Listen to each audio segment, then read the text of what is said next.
Story 1. Job market failure. I used to believe that it was just me.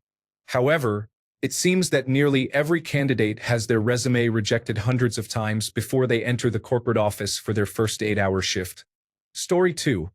Rejection-sensitive dysphoria is a condition that causes individuals to feel intense emotional pain in response to perceived rejection or criticism.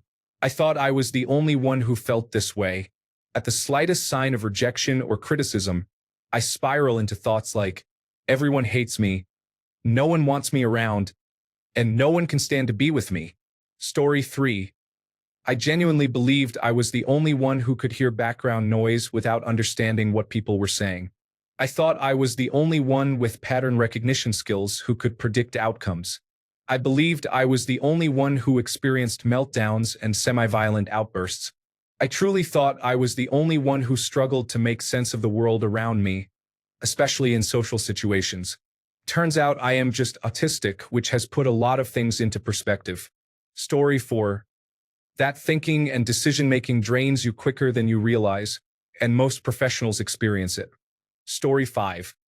Sitting in the back of a car on a long drive as a child, I would look out the windows and imagine a shadowy figure following the car, jumping from building to building and running along power lines beside it. I kind of forgot about it until I saw a post where someone mentioned it, and many people shared that they did the same thing. Story 6. Sharp pain when breathing. I can't tell you how many times my mom had me tested for asthma as a child because I told her how much it hurt to breathe. The only way I could explain it as a child was that it felt like twisting a string until it kinks up, and then having to force myself to inhale to straighten it back out. The doctors could never find anything wrong with me. Precordial catch syndrome. Apparently, most children grow out of it, but I did not. Story 7. This is somewhat the inverse of your question, so I apologize, but it's in a similar vein. One day, I was talking to a friend and said, "Isn't it crazy how some people claim to have a voice in their head that narrates their thoughts?" She replied, "You don't." It was that day I learned what an inner monologue was. I do not have an inner monologue. I had always believed it was a plot device used in movies to convey a character's thoughts without them saying it aloud. Apparently, most people have one of these inner voices in real life, but I simply do not. My thoughts do not take the form of words. Story 8. Metalschmerz is the feeling of ovulation. I can identify which side is releasing the egg each month. It took me a long time to realize this was the sensation and even longer to understand that others experience it as well. Story 9. Misophonia. I thought it was just me that hated unnecessary noise. Autonomous sensory meridian response is the worst. Then I searched online about hating noise. Story 10. It was a significant moment for me when I discovered it was something I could name and relate to others. Story 11. I thought I was the only one who turned the pillow to the cool side until I saw Peter do it on The Family Guy. It amazed me. Story 12. I didn't realize other people chew or eat the skin on their lips until I saw a meme about it. I just thought I was gross. Story 13. I cannot picture faces in my mind at all, not even my family. The moment I turn away from them, I cannot recall their faces. I have always been secretly worried that I will have to do a police identikit sketch one day, and I would be the absolute worst at it. I posted about it a while ago and discovered that people have all sorts of different types of aphantasia, so it doesn't feel too strange to me anymore. It is not face blindness.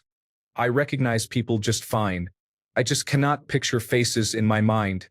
Story 14. Sound to color synesthesia. I had no idea there was a name for what I experienced, nor that others experienced it to varying degrees. Story 15. When I discovered around 25 how many of my friends also experienced social anxiety, it significantly eased the severity of mine. I still manage it, but not nearly to the same burdensome level. Story 16. I thought I was the only one who had executive dysfunction, but I didn't know that's what it was. I thought I was just lazy. I can't stand it when my room is dirty, but I also can't force myself to clean it. Story 17.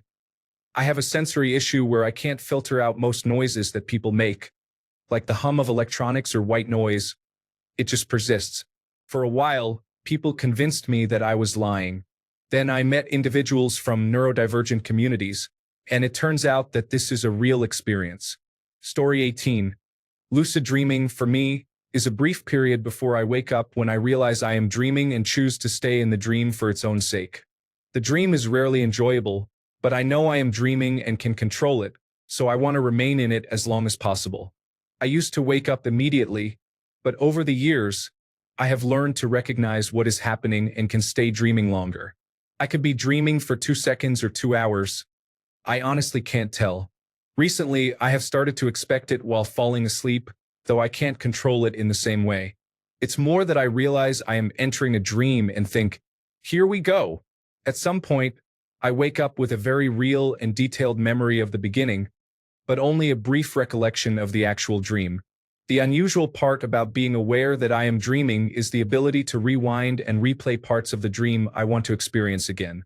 Often, when I try to repeat a part of the dream too many times, I end up waking up.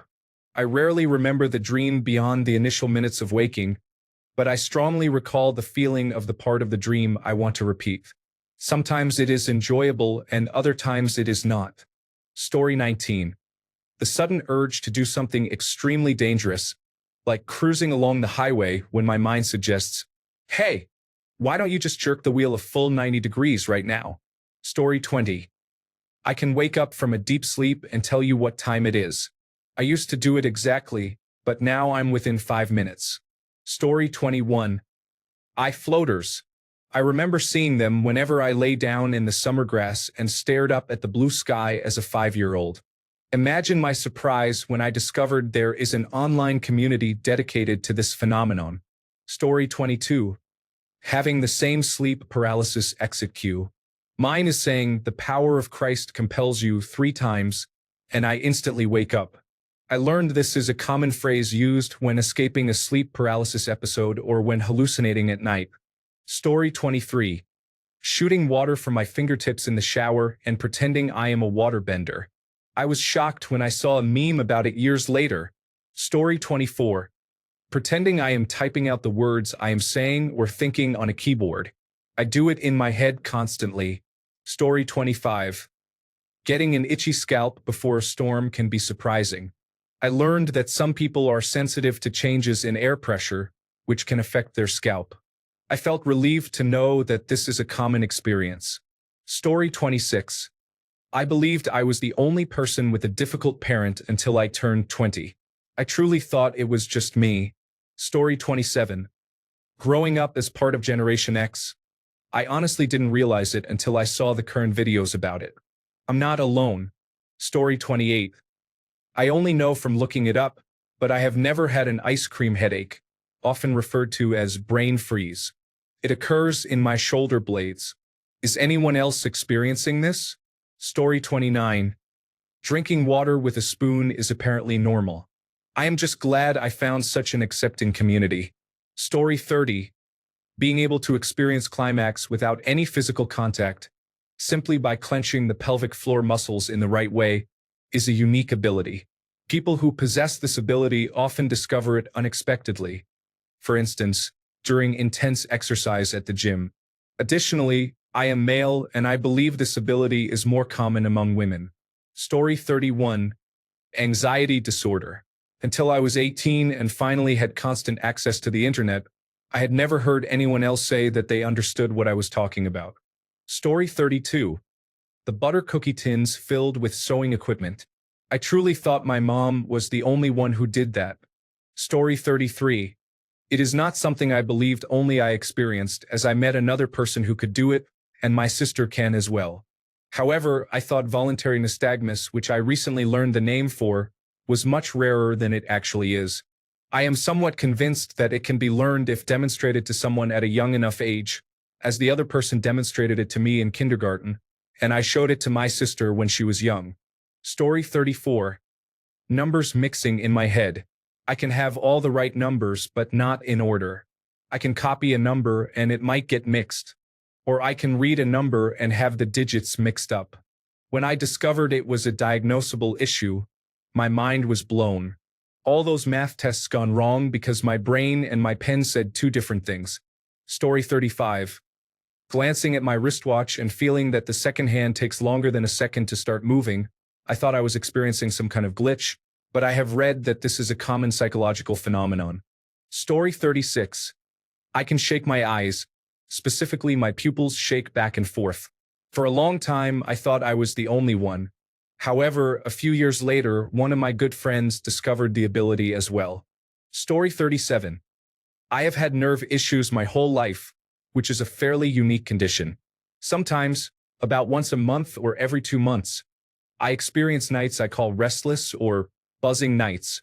During these nights, I am unable to get comfortable in bed, and it feels like my arms or legs are buzzing, causing me to feel the need to move them. According to my doctor, this condition is actually quite common and has many contributing factors. It turns out that mine was related to stress and anxiety. Story 38. I thought my need to rub a certain type of fabric, typically satin, before going to sleep was something only I did. I have been doing it as long as I can remember and cannot sleep without it. I never told anyone else about it, and only my mom and sister know because I thought it was unusual. Then I learned that what I was doing is called stimmying, and it is common in people with autism and attention deficit hyperactivity disorder. Story 39. I had a year of obsessive-compulsive disorder before I realized it was a condition. I was aware of obsessive-compulsive disorder throughout that entire period, but it never occurred to me to connect my unusual compulsions and rituals with excessive cleaning, which was the only symptom I had heard of. Story 40. Up until I was in 4th grade, I thought I was the only one who masturbated. I didn't know that what I was doing had a name. I believed I had superpowers and was some sort of oddity. Story 41. Purely mental obsessive-compulsive disorder that has nothing to do with germs or achieving perfection. I genuinely thought I was crazy until I was diagnosed at the age of 15. Story 42. Waking dream. It was awful. I thought I was possessed, but thankfully it happened only once in my life. I later found out that most of my friends had experienced them too, and it was fairly normal. Story 43. Dysphoric milk ejection reflex occurs when dopamine levels drop, allowing milk to release during breastfeeding. This can lead to feelings of despair, anxiety, an increased heart rate, and a sensation of being unable to breathe. Story 44. Exploding head syndrome, a phenomenon that occurs in the early stages of rapid eye movement sleep, where a sensation or noise builds into a loud flash inside the brain. Many people experience this, but it is challenging to capture and study because it happens infrequently and unpredictably. The leading theory is that it is a type of brief seizure. Story 45. Pretend to be the songwriter or performer of a song you like, and daydream about playing it and showcasing it to your school. Story 46. I have experienced autonomous sensory meridian response all my life and never realized it was widespread and had a name until I stumbled upon a random article in my adulthood. Story 47. Am I the only person who can stimulate my right arm at the bicep and armpit area by moving my arm forward and backward repeatedly, creating an almost euphoric sensation in my upper arm? I thought I might be the only one. Don't be jealous. Story 48. This is somewhat the opposite, but my eyes water whenever I urinate, and they always have since I was younger. I was shocked to find out this didn't happen to everyone, which eventually led me to believe it was only me. Once I discovered that there were other people who experienced the same thing, I felt so relieved. I thought there was something wrong with me. Story 49. Intrusive thoughts and compulsions can lead to feeling like a bad person who wishes harm on loved ones and lacks empathy. I believe that having routines and habits, such as circling the room twice, using both hands to scratch my head, and reciting the alphabet backwards to protect my family from harm, was normal. No, I have obsessive-compulsive disorder. Story 50. Overthinking to the point where you realize that the last conversations and the reasons you are upset or depressed never happened, except in your mind. Story 51. Struggling to find a job as an autistic person can be challenging. Approximately 85% of individuals with autism are unemployed. However, there are ways to navigate these challenges and secure employment. Story 52. When I was 14, I started experiencing sharp, seizing pains in my calf during the night. At that age, I was terrified and had no idea what was happening. My parents panicked and took me to the doctor, who prescribed expensive experimental medication that didn't work, causing me to miss a whole month of school. It turned out to be just a leg cramp, commonly known as a Charlie horse. My mother was frustrated by the amount of money spent on the medication. Back then, the internet was still new, and there was no video platform available. How could I possibly know what a Charlie horse felt like? Story 53. I didn't even know what to call it until I found a subreddit. I have never met or even heard of another person with it. Story 54.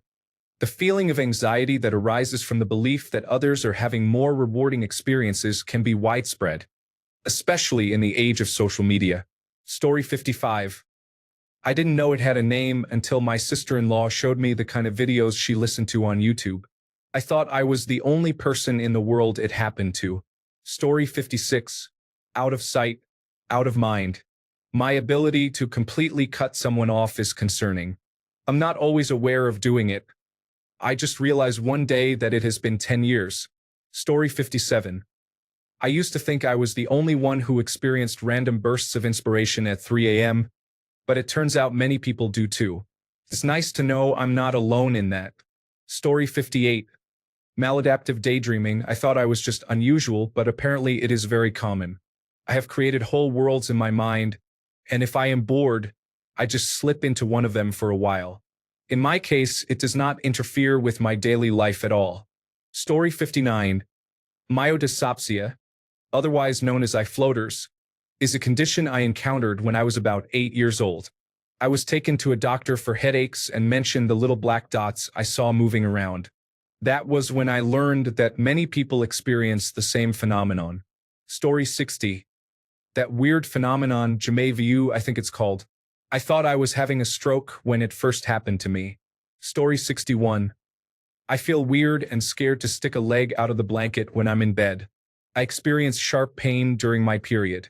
I draw circles with my fingers on the bedsheet to help me fall asleep. I saw my cousin do this once and was surprised to learn she does it too.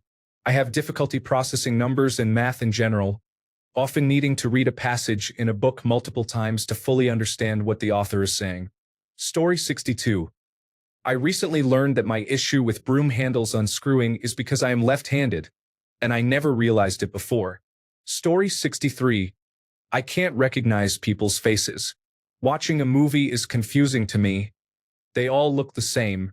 If I see someone I work with outside of work with a different hairstyle, I won't recognize them. Story 64. How about a positive one? I remember discovering my favorite band. They opened for someone, and I instantly loved their music. I spent the next couple of months downloading everything I could, as was typical back in the day, and thought I had found something I loved on my own. My experience with music at the time was that only music on the radio had enough popularity to build a following. I remember seeing them a second time and being pleasantly surprised by the number of people around me who also knew all the words to all the songs. Being part of a healthy fandom offline is truly amazing. Story 65. Being able to lucid dream and waking myself up by telling myself to wake up repeatedly. Story 66. Pee shivers. Often, after I finish urinating, I experience a full-body shiver. I can usually suppress it if I want to, and it doesn't always happen, but it has been a phenomenon for me as long as I can remember. Years ago, I saw a post about it, and that was the first time it occurred to me that it might not just be me. Story 67. I thought I was strange and alone until I was diagnosed with bipolar disorder and learned about other people's symptoms and experiences. I'm not alone. I'm just 1 in 100. Story 68. Impacted canine tooth extraction process. I thought it was a rare case, but after some research, I realized I am not alone. Story 69. Tropophobia. It started when I was very young, and without the internet, I had no way to describe it to anyone.